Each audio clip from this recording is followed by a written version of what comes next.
Apart from Rashid Sahib, anyone who wants to ask a question? So there's two questions.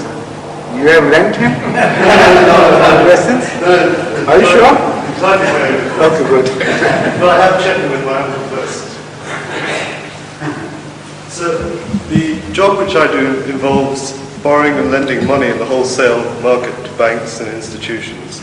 I obviously pay a lower rate for deposits and lend at a higher rate. Now, the bank for which I work proposes to pay me on a commission basis rather than a straight salary. Would this be un-Islamic in view of the interest? I like this before. You have to work on anything usually on commission basis. It is different from working in a bank with a straight contract of salary. They are two different things. You better change this job to a cleaner one. They've offered it either way, whichever way I You just go for the clean salary. Don't have anything to do with this usually things. Right. Would that therefore be un-Islamic to take advantage?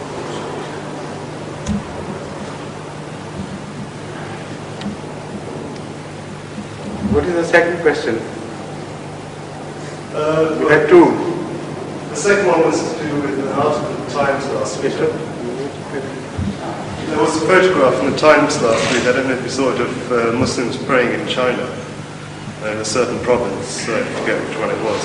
I was wondering whether we as a movement had any sort of representation in China, or were considering it in any way. We had kept our conference in China. We are also sending some cassettes and some literature too. And only recently we prepared a way plan to publish 10,000 copies of Islamic Usul ki philosophy, rendered in Chinese previously but revised and brought up to the mark by Mr. Usman Chun Lai. Usman Chu. So this is Chow, I think, Usman Chow. And it has been sent to Canada for publication, or is it going to be published here? Well, it has been sent to Canada as well as Hong Kong? Hong Kong. For their quotation. Haven't you heard from them? There was a Chinese convert in Canada last year. It was he, in fact, who undertook this job, both to finance and to publish the book. So all the money we spend would be supplied by him, and the method of distribution would also be devised by him, and he will execute it as well. So this is a great opening for us. How do you think the Chinese government will react? Do we have to require special... You have to abide by the Chinese laws, then the Chinese government will not react unfavorably. But if you break their laws, any government would react unfavorably, of course. So it is difficult to go large-scale preaching in China under the present circumstances. But on minor individual basis, I think we can still make some headway. Yes, Munir sir.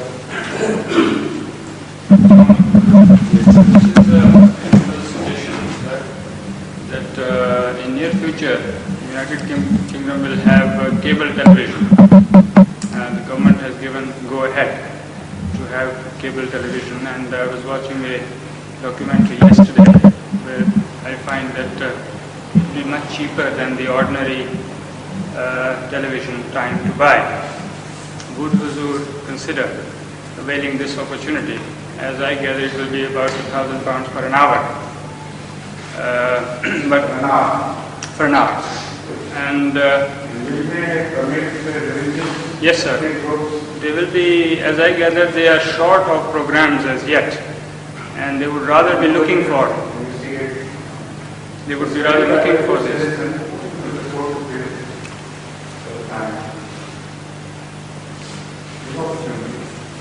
But it is limited, affair, not a wide, country-wide program. Yes, sir, for the moment it's on trial basis. Yes, I read a report on that. That was just a limited affair. Yes, sir, but there is a scope in the near future that it will expand. No, but the price for 1 hour is with relation to this limited scope or the expanded scope? I think it is for the limited for the moment, but as they are experimenting throughout UK at different places. For example, in London, in Greater London, there are 4 places or 4 boroughs. You better find out some more details about this, Right, sir. facts and figures, how many people would be listening to this program Right, sir. and in which areas of England. Right, sir. So then we'll decide. Submit this data to Imam Sahib.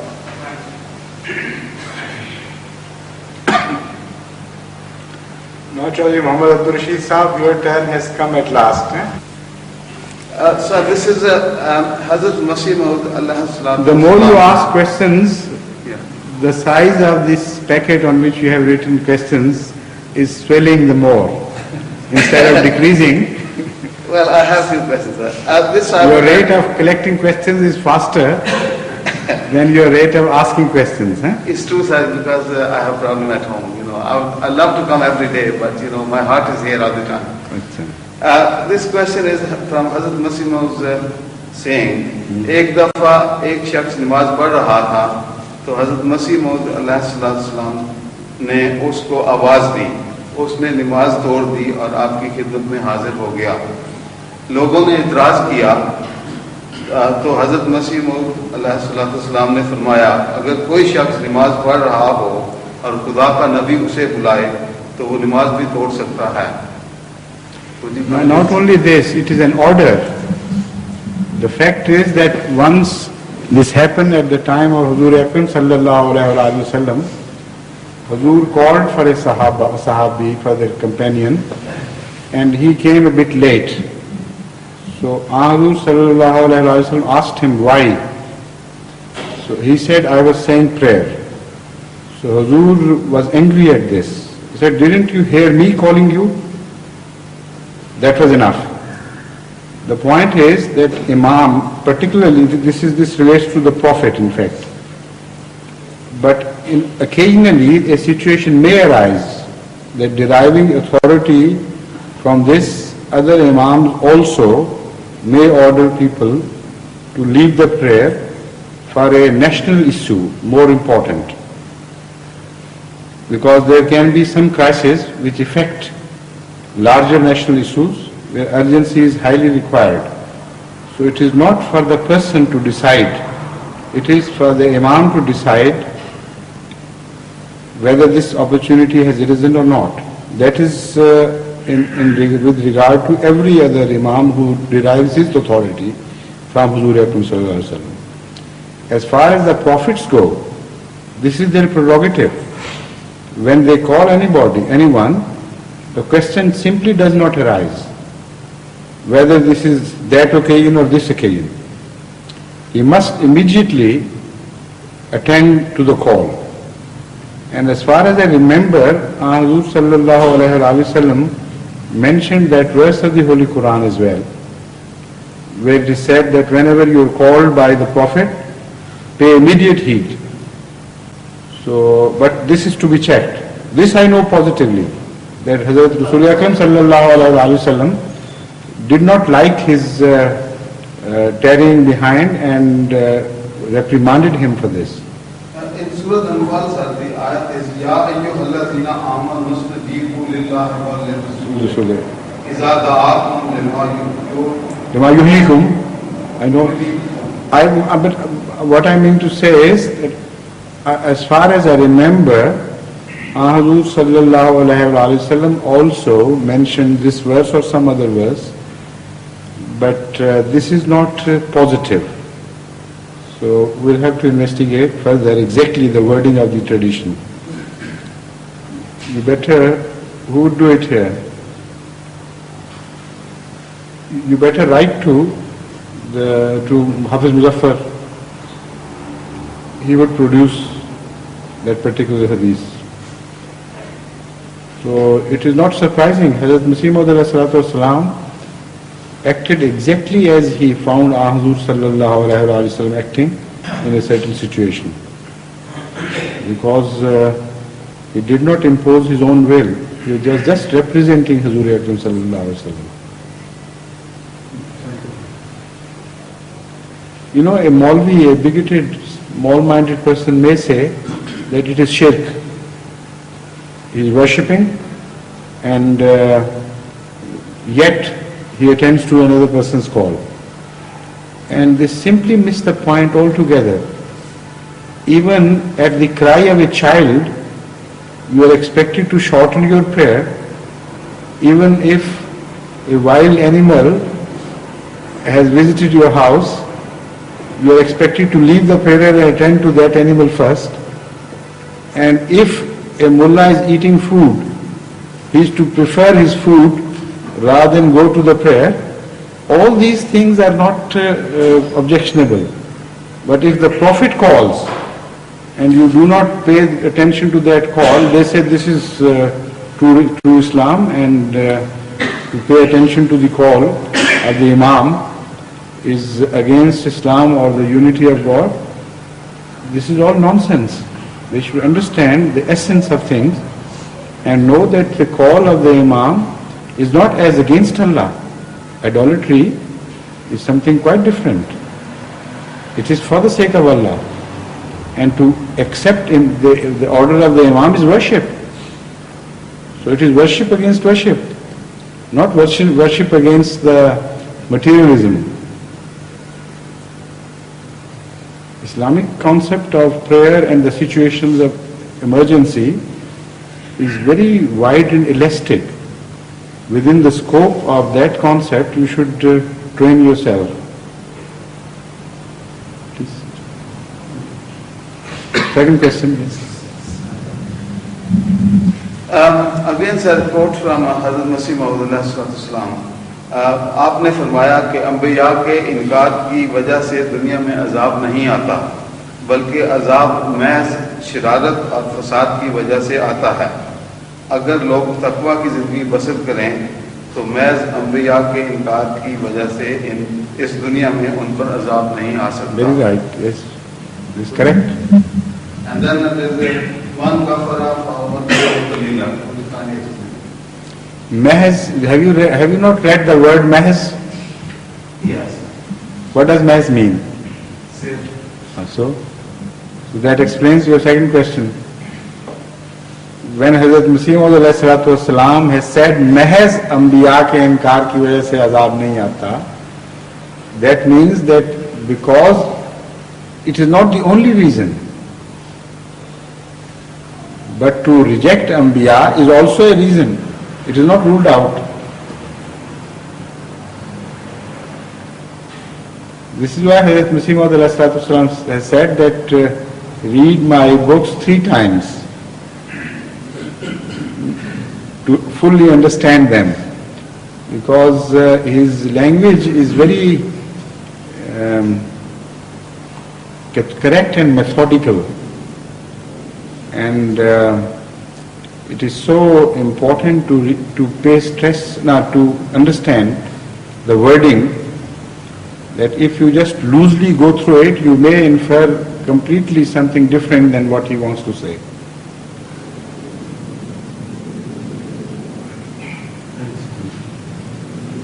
Is that all? No, I have Yes, yes, yes. Achha, just a minute. Dar Sahib has come to help you. Referring to the verse وَلِكُلِّ قَوْمٍ هَادٍ, we had evidence that there had been a prophet in Far East, in China. And we also know that there has been a prophet in Indo-Pakistan subcontinent. And there's no doubt whatsoever there had been a prophet in Persia. Likewise, there have been many prophets in the Middle East.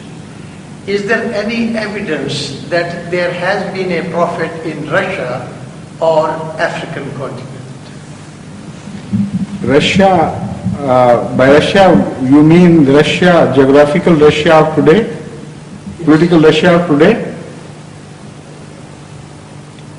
Russia of today covers a large part of Iran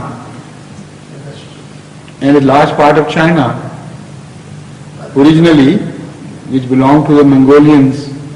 But in that case, Russia is covered also. Of course. It's only African continent. Yes. Because European Russia came into being much later. Yes, yes. It was the Asian Russia, in fact, which ruled the whole of the Russian country. Later on, there was a Norwegian tribe, or I think it was Nigerian, Norwegian or Danish, perhaps Norwegian, which under King Rutsi attacked the Western European Russia and conquered it. And some people say that Rus is after his name. His name was Rutsi.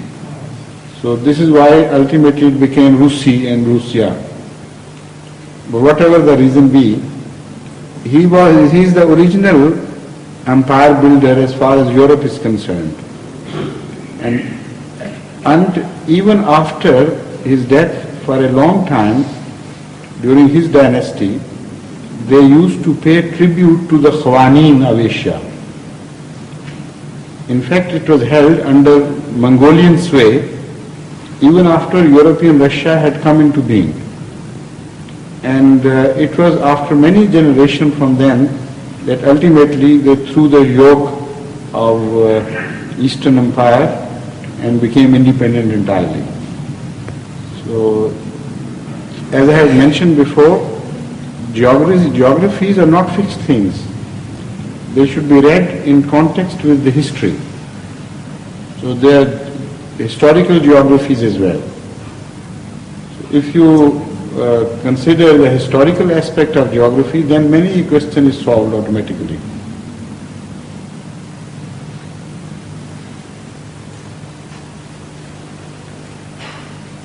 Any other question, please? Sorry, Muhammad Abdul Rashid Sahab. This question has the three parts. I was reading Tafsir Kabir, sir. I want understanding of these. Islami ahkam ke mutabik roti kapda muhayya karna hukumat ka farz nahi. That's the first page. Islami ahkam ke mutabik roti kapda muhayya karna hukumat ka farz nahi hai. I see. Hukumat ka farz hai. Sorry, Rise sorry, I was wrong line. This is exactly what I wanted to tell you, that there must be some misprint. Yeah, no, sorry, I've read wrong, sorry. And second bit is, Islam ने दुनिया में माली मुसावात कायम करने का हुक्म नहीं दिया. Now this is Mali musawat in what sense? Read the full passage. Islam ने दुनिया में No, this you have already read. I'll explain. I know what you mean, what Hazur Muslim Maud meant. The fact is that there are two aspects. One needs, and one the manner people are permitted to earn, and the limitations imposed upon the earnings. As far as the earning is concerned, there is no injunction of the Holy Quran or of the tradition of Huzur Akram Sallallahu Alaihi Wasallam which prohibits private interfere, or individual enterprise, private enterprise and individual enterprise. And there is no limitation imposed upon what an individual may earn. So in that sense, there is no mali musawat. As far as your capabilities to earn are concerned, you can earn as much as you please. And perforce your money will not be taken and distributed to others, nor your means will be appropriated. But there are certain injunctions of the Holy Quran and of interpretation of those injunctions in the traditions of Huzur Akram Sallallahu Alaihi Wasallam. through which we understand that there are very strong fixed rules of ethics and morality applicable to the economic system of Islam. You are permitted to do this and not that, do that and not this, and so on and so forth. So those limitations which we find in Islam by way of earning are imposed on the manner of earning. You can earn in this way and not in that way. And this system of moral imposition is found nowhere in the world in any other system. There are very strict moral obligations which have to be fulfilled by anyone who wants to earn. And so much so that people think that it is an interference in their liberty. And this question has been raised even before. When Hazrat Shuaib started preaching to the people and he gave them an economic concept of economic morality, this is exactly the allegation raised against them, that who are you to interfere in our financial system and in our personal liberty to earn our money as we please. So the Holy Quran is very strict on this. If you follow this plus the general principles laid down concerning the economic system of Islam, then these huge cartels cannot develop at all. Then also you should read it in connection with the system of zakat. It stands quite distinctly apart from the system of banking. The motive forces are completely different. One is positive and the other is negative. But of this I don't want to speak here because it's a subject which requires much longer treatment. But all these factors taken together are responsible for keeping a balance in the distribution of money. Despite the fact that there is no ultimate limitation imposed, yet because of the system being balanced, the philosophy being balanced, the net result is a balanced appearance of economy. So this is what Hazrat Muslim Maud wants to say, that in the name of equality, you cannot distribute wealth equally and among all the members of a state. But on the other hand, their basic and fundamental rights are established. No one would be permitted to fall below this basic standard. And in that basic standard, roti, kapda and makan and libas, these four things are covered. Bread, clothing and shelter and roti, kapda and makan and no, there are three things, I'm sorry. Covering three things, they are covered basically. But also there is a very clear indication that in Islamic society, man should be given an opportunity to develop his capabilities to the maximum. So that is the fourth point which comes into play, which is not defined, but it is the responsibility of the state that if anyone has higher capabilities and less means available to develop those capabilities, it is the responsibility of the state to provide him with means so that the gifts of Allah are not wasted. That is inferred from other verses of the Holy Quran. So these four things make the whole, not the whole, but the fundamental economic concept as far as the spending is concerned on behalf of the state. The state is responsible for food, for shelter, for clothing, that is the minimum. And also for developing the individual capabilities.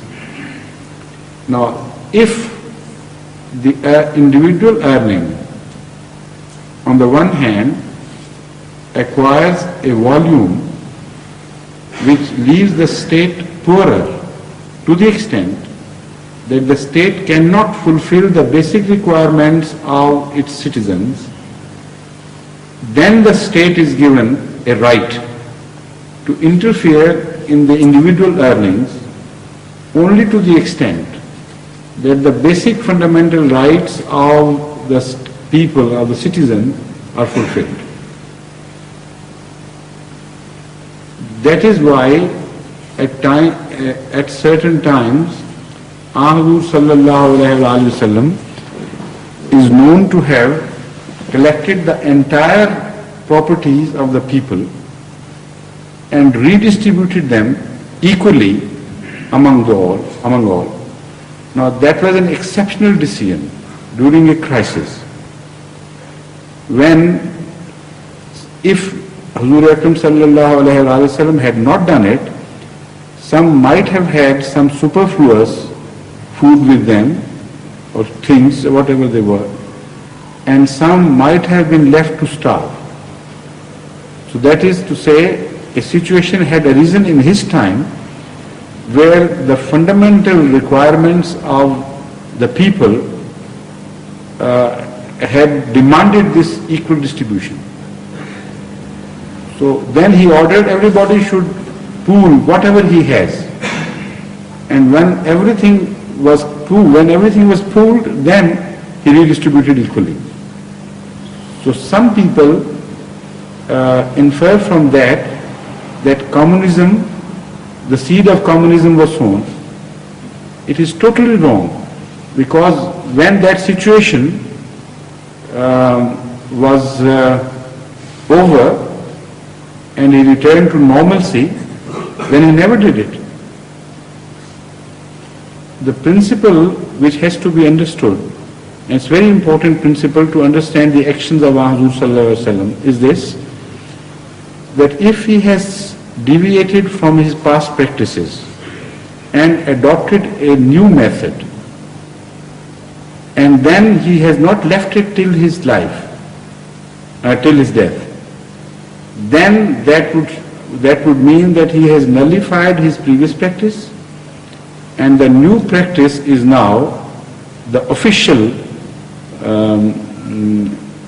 version of Hazur Akram sallallahu alaihi wasallam's tradition. That is good, and the previous is cancelled out. But if for a situation temporarily he deviates from his past practice and then returns again to the past practice after that situation is over, then this inference cannot be drawn. Then the inference would be that that action remained limited to a certain situation, and during the normal course, his previous action was as good as, is to be held good. So this is that situation. A time of war, when the Muslims were engaged in a battle of life and death, then that shortage appeared, so that every man could not be provided with his basic needs. So he pooled the resources and redistributed them. So in those situations, that instruction of Hazrat Muslim Maud will not be valid, because it doesn't mean in that sense. He has said both things together. That Islam says these basic requirements are to be met, and Islam does not conceive a system or instructs you to behave in a manner that the whole wealth should be equally distributed. This is the meaning. Is it clear? Yes. I hope so. Little question on this. There used to be practice of Baitul Mal once upon a time. Is it possible to have that practice in a true Islamic state? Again, sir? They are having the national treasury, and the exchequer is the Baitul Mal. Every Muslim state, like any other state, has a national treasury, haven't they? And their own exchequers of the government. So they are the Baitul Mal. Not purely the way... No, but then if you want the pure Baitul Mal, that you can find in Rabwa. There we have a Nazir Baitul Mal and a pure Islamic Baitul Mal. Haven't we? Third question, third part of the question. In the Holy Quran, Allah Ta'ala has said in Surah Baqarah, وَيَسَلُونَكَ مَاذَا يُنْفِقُونَ قُلِ الْعَفْوُ. Could you kindly explain? In fact, I have partially explained it. The fact is that the basic requirements cannot be taken by the state. And the maximum that Islam allows you to spend in the way of Allah, in the path of Allah, is what is left over from the basic requirements. So you are not permitted to pay your chanda to the extent that you starve your family or do not look after their fundamental requirements. So Islam says, Kulil afu, whatever is left over from your basic requirements, that is the limitation. Up to that you can spend, but not beyond.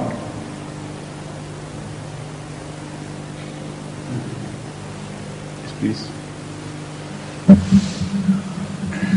When a certain amount of money is paid at a certain fixed rate against a certain amount that is called as interest, I find that there is a parallel when somebody lets a property, that he lets that property at a fixed rate against that asset. Isn't there a parallel, sir? Would you kindly explain? I can't, you mean the ordinary renting out of houses? Yes, sir. It has no parallel whatsoever. For any property, sir. Fine? Whether it may be a house or a shop or whatever, Yes. property, Yes. it is let at a fixed rate. Correct? That means that there is a return at a prefixed rate. And apparently there is a... But where does Islam say that return at a prefixed rate is prohibited? When I understand interest... Interest on what? Interest on certain amount. No, on capital, on money. Yes, sir. So that is not money. The property could be No. set as a capital or... No. It is very clearly laid down that it is not money. It is anything which is usable. You can rent it out against the usage. And you get the rent, and the rent cannot be collected and multiply itself while the capital can behave in this manner.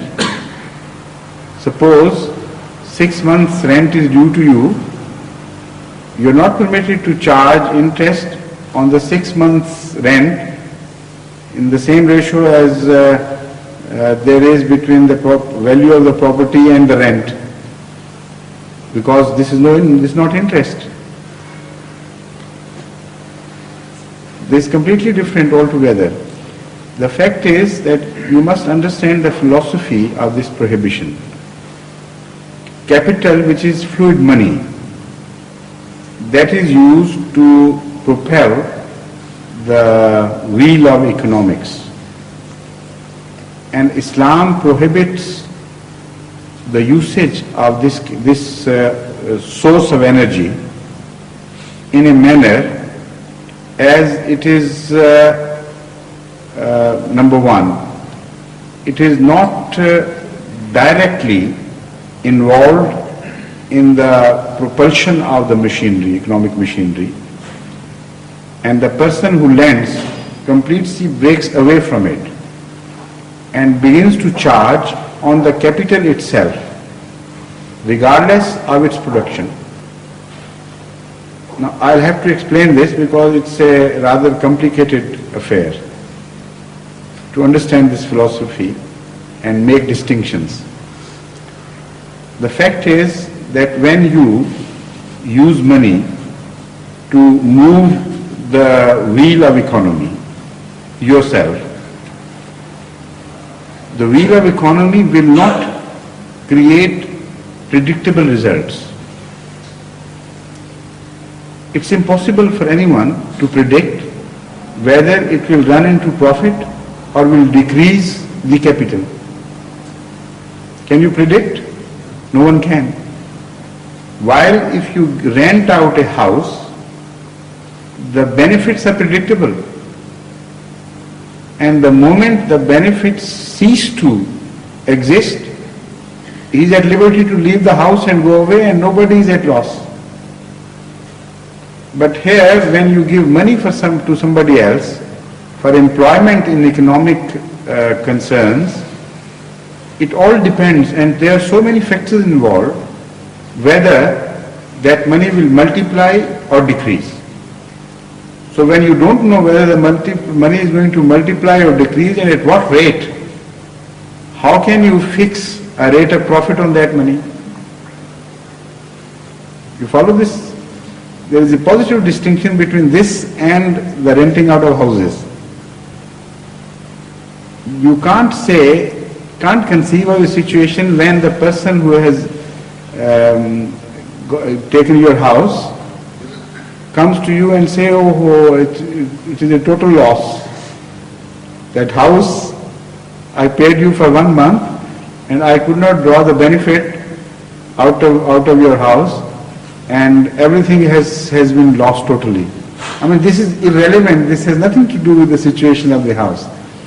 If the house gets demolished, then it's the responsibility of the person who owns the house to build it. And as long as it's usable, the person who has got the possession of the house by paying rent, he can make use of it and he's free to leave it when he pleases. But in the economy, it works differently. There the money cannot either produce or decrease without being married to human values and some other factors which are not in the control of the persons concerned alone. There are governments which come into play, there are international factors which come into play, and so many other things. And nature also plays a very important role in this. For instance, you go into the cotton business, and because of the inclement weather, the crop has failed, and the situation of the ginning factories would be completely different from the situation when it is prospering. The situation of the prospectors would be completely different, and they will not go in unison with the situation of the ginning factories. And these factors are not only unpredictable because they depend upon the weather and other factors, but also many other factors get added. The New York market and the requirement of cotton by the Japanese and so on and so forth, and the contracts which are made by a particular country with other governments, and so many things come into play about just one single item of trade. So how can you predict anything? So Islam tells you to be fair. If somebody has lent you out money and you want to use it for trade, then use it for trade, and the contract should be that of sharing the loss and the profit equally, or to the ratio which you agree upon. But it should always be an open possibility, both for the profit and for the loss. This situation is not applicable to the renting of houses, or is it? So that is the difference. Secondly, Islam wants to promote a completely different system Islam wants to discourage the concept that money by itself increases. On the contrary, Islam wants to create the concept that money by itself decreases with the passage of time. So 2.5% deduction from your capital annually is the message to you that money by itself decreases in value. If you don't increase it at a faster rate, then it decreases. So in the Islamic system of zakat, there cannot be any inflation. Inflation goes hand in hand with the banking system. The interest rates and all these factors cause inflations. And when Islamic states charge 2.5% against the capital, the money becomes steady. And the only factor which either increases or decreases it is the human factor. And there honesty comes into play, and capability, and your art of trade and knowledge of this and that, all these factors, and your efficiency and your laboriousness or laziness, all these things, which are human values of course, they are married to that capital, and then different results are produced differently. So if this is the system, then you can immediately understand that human values will be promoted in the economic system of Islam. And it will be a widely distributed factor which will not only be channelized into a few hands and a few banks, but wherever in the Muslim society you have a surplus money, either you will think of employing it yourself more wisely because you can't deposit it in the bank, or you will have to find out honest people, honest firms, whom you can believe that they will not play tricks upon you, and also capable people. So this is the concept of the Islamic economy. In the banking, this concept goes overboard, and a different thing begins to happen, accumulation of money into certain hands. What our banks pay to the individual lender, if that were a genuine rate of profit, no banks could survive in the world. They know that what they pay is less and what they get in exchange is more. And certain laws cover this. There is no question of profit and loss in this regard. The whole financial system is built like this. So a state appears in the economy which has been described in Surah At-Tatfif. وَيْلٌ لِلْمُطَفِّفِينَ الَّذِينَ إِذَا اكْتَالُوا عَلَى النَّاسِ يَسْتَوْفُونَ وَإِذَا كَالُوهُمْ أَوْ وَزَنُوهُمْ يَخْسِرُونَ. That woe to those, curse upon those, who when they give things, they give less, and when they receive more. So this is the economic state in a banking system. And the cartels which develop, and the governments are also involved on the side of the banks, etc. They are so powerful and so huge that it is impossible for the individual to get more from the bank. It will always be the bank which gets more from the individual. And apparent benefits are also frauds of various nature which can be exploded after closer analysis. The net result is, and that is what we know positively, that whatever they do, whether they apparently help or do not help, this fact is 100% correct, that because of the banking system, money gets accumulated in fewer hands. And the governments which are richer by this system, they become still richer at the expenses of smaller countries. So in certain countries, individuals become richer out of all proportion, so that ultimately a time reaches where the individual cannot run out of their clutches. And also the governments become richer as against poor countries, until the state reaches where the whole thing's toppled down. Build a castle from the sand, like children do. It can be raised to a certain height, but not beyond. So it all depends on on many factors.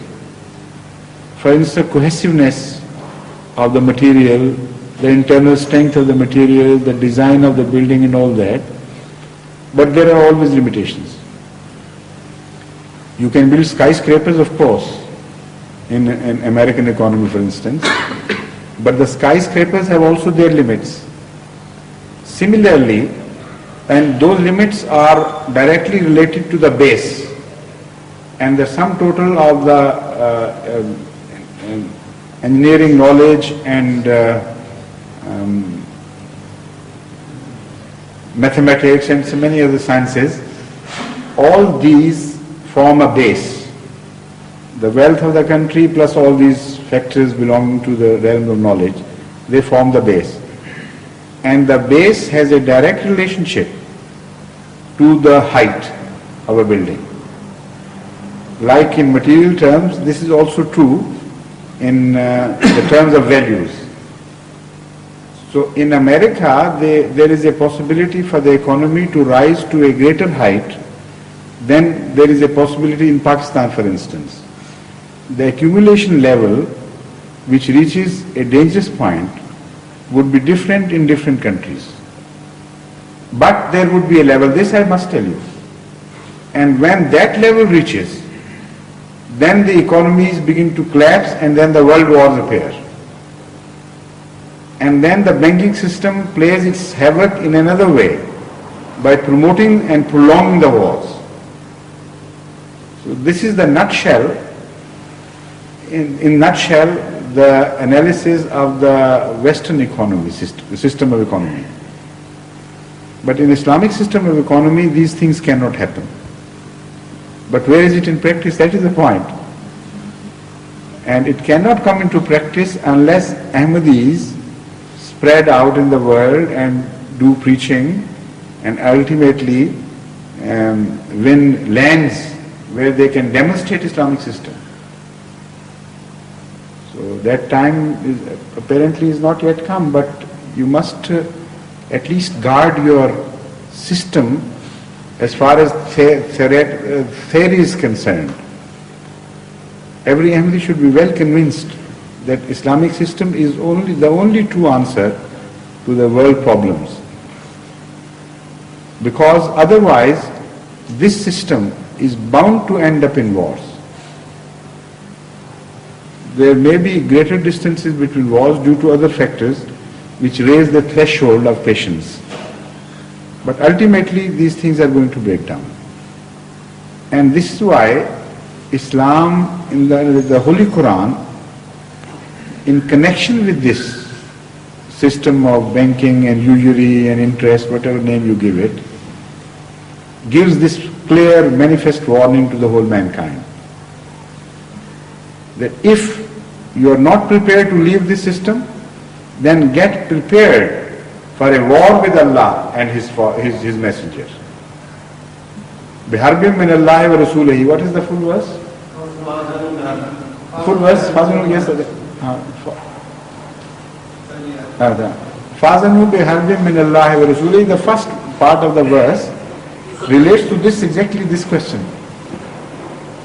So the inference I am drawing, although it is drawn from the recent history of the world and relationship of the economic system with the factors which generate wars, but the Holy Quran has reached the same conclusion by way of a prediction. Allah has warned humanity that either leave this system or get prepared for a war with Allah and His Messenger. what does this mean for Allah and His Messenger? To go into war with Allah means that Allah will create situations where all your achievements will be destroyed and you will be defeated. And you are waging war against nature, what Allah has created. And that will end up into a war waged against you. Because this is the chronic usage. Whenever you try to do something to Allah, according to the Holy Quran, it kicks back and is returned to you in the same coins. يُخَادِعُونَ اللَّهَ وَالَّذِينَ آمَنُوا وَمَا يَخْدَعُونَ إِلَّا أَنفُسَهُمْ أَلَا إِنَّهُمْ هُمُ السُّفَهَاءُ. So all they do to Allah and His followers is turn back exactly in the same form.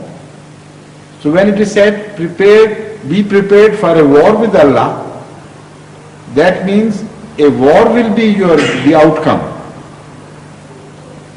And the natural forces by Allah means the forces at Allah's command. The natural forces would be responsible for war waged against you. That is the prediction. And Hazrat Muslim Maud, in some of his books, I don't remember the name, has also clearly laid down that the banking system is the one single factor most important leading to world wars. So unless that financial system is rectified, you cannot talk of peace.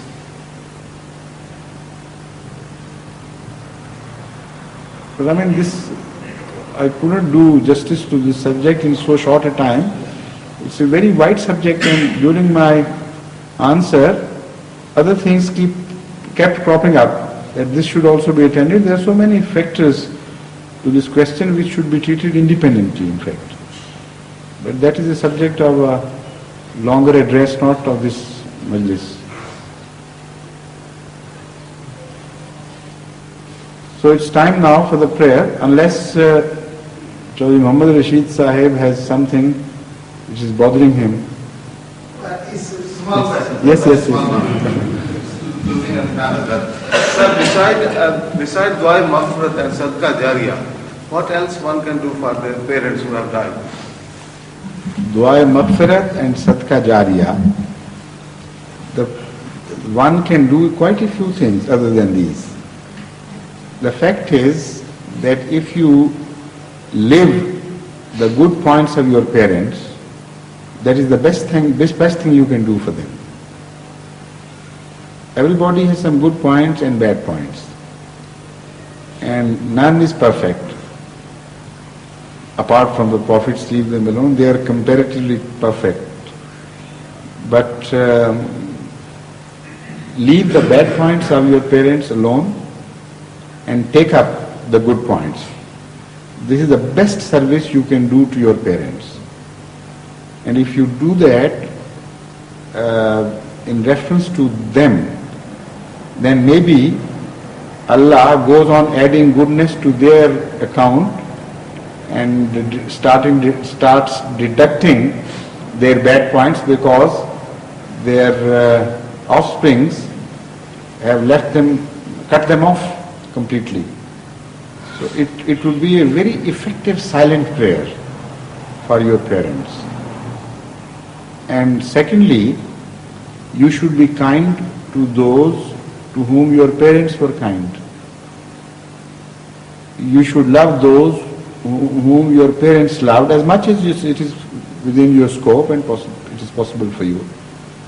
Because Ahmad sallallahu alayhi wa sallam did exactly the same thing. Not only with regard to parents, but for instance, we don't know much about the relatives of the parents which were outside his general relationship. So we can't pinpoint about that as far as the parents go. Because it was one family and he was kind to his own family, and Itaya Zil Qurba is mentioned so many times in the Holy Quran. But I can infer from a different place. There are two opportunities. One, his relationship to his Dai, Hazrat Sayyida Halima. He was very kind to her relations. Whoever related to her, he was kind to. And similarly to Hazrat Khadija's sister and relatives and those who were friends, Hazrat Sallallahu Alaihi Wasallam never forgot them and was very kind to them. So this is something else you can do for your parents. And also, if you remember their good points, whereby they could be remembered in prayers not only by you, but by others as well. To speak in good terms of your dead parents to others so that it excites their emotions in their favor and they also start praying for them. That is also very good of service to your parents. So offhand I can tell you these three means of paying back what you received from your parents. Now the azan please.